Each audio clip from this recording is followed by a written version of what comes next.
Hello, my name is Sweenus, and this video is a tutorial video for my color mask plugin, which is available on the FAB Marketplace.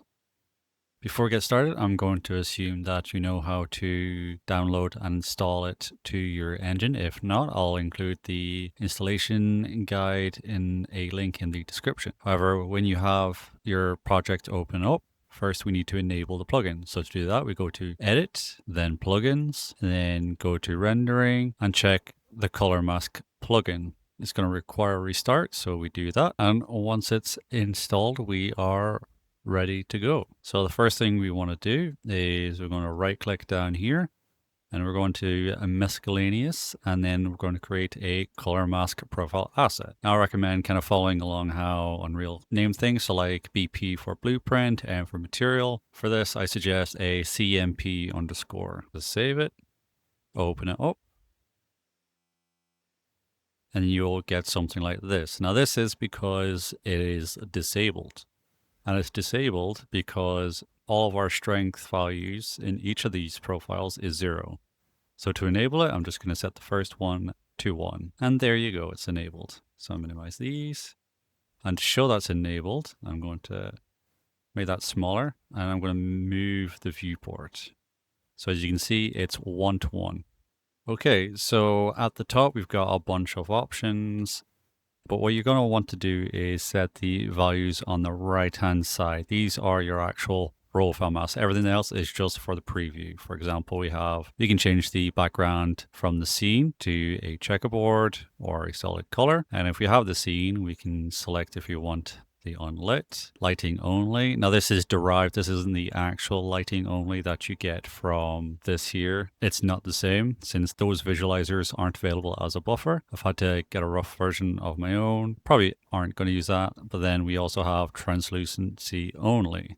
Let's go back to lit, and then we have some preview options here. So if we zoom in, see it's quite nice. If we disable anti-aliasing, we get the jitter. And then we can also desaturate it to help with seeing the mask. Now what we can also do is we can also pause this. So when we're moving around, it's not moving around in the editor. It might be helpful if you want to target particle systems or anything that's actually dynamic. Then after that, we have our color profiles, our zoom controller, and then our sampling mode.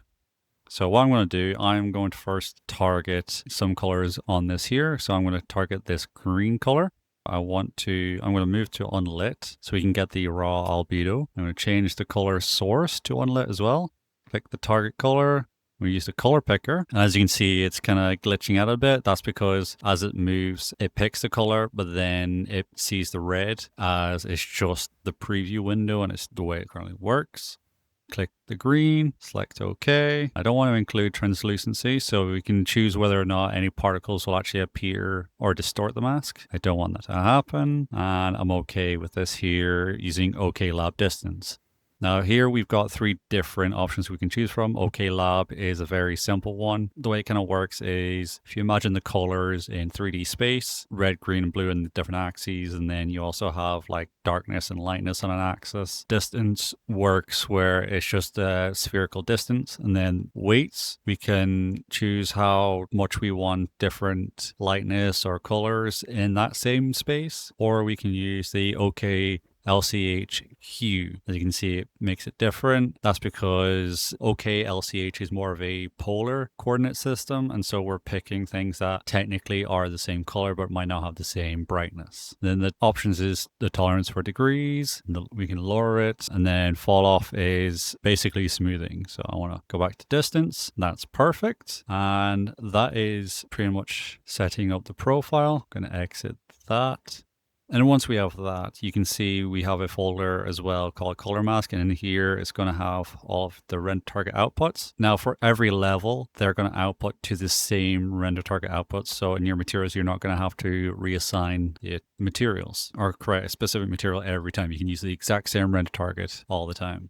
The next thing we want to do is have it register in the level. Now that we've made our actual profile, we go up here to visual effects and then down to the color mask level actor. You'll just get this here basic actor. I haven't got a proper icon for it, so nice little dinosaur. And then we're going to click on this and then we're going to assign it to the profile on the actor. Once that is done, just click here and you should be able to see that it has picked it up.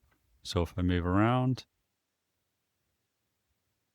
indeed it has. I go back out and I'm going to create a material. This is just to demonstrate it and I don't have a post-process volume, so I'm going to create a new one, set its extent to infinite, and then also I want to use the material. Apply that in there and then open this up. Change the material domain to post-process. What I've done is I've subtracted the mask from the scene color texture and then added in our new color. So it's basically alpha compositing in a way. As you can see, there we go. Change it there. And that's pretty much it. You can do the same for particles as well.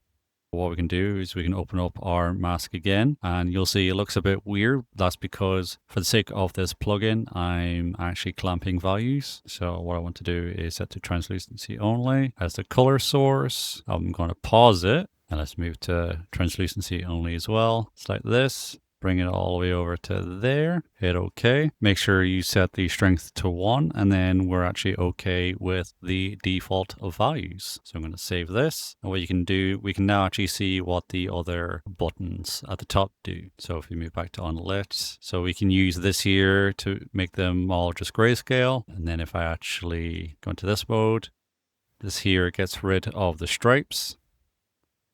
There you can see that. Hit play, there we go. And then if we open up the post-process material, we'll just do the exact same thing again.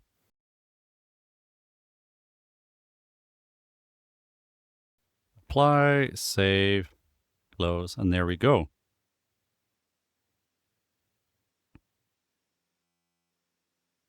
You may have noticed that there's also another actor. So if we go down here, we have the animated color mask level actor. We can drag this in, but oh, look at that. We can only have one of these actors in the scene at a time. That is because the actor itself is what is used to register. So now all we need to do is just clear that again and reassign it, and then it's fine.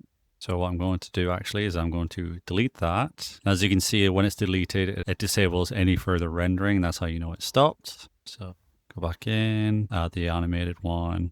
And what you'll see is that it doesn't have a profile entry available. So we'll have to set this to 1 and set this to 1 and effectively set it up manually again. So I'm just going to select this, green, select OK. Make sure we're using the unlit source.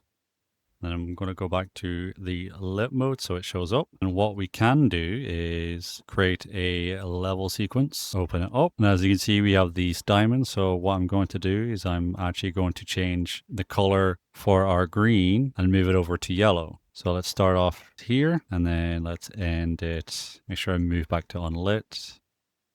Color pick again, click OK. Then save that. And then if we go back, you can see it interpolates. So let's save that. Go back to our lit mode and then play. And then as you can see, it changes what it targets based on the way the color has interpolated.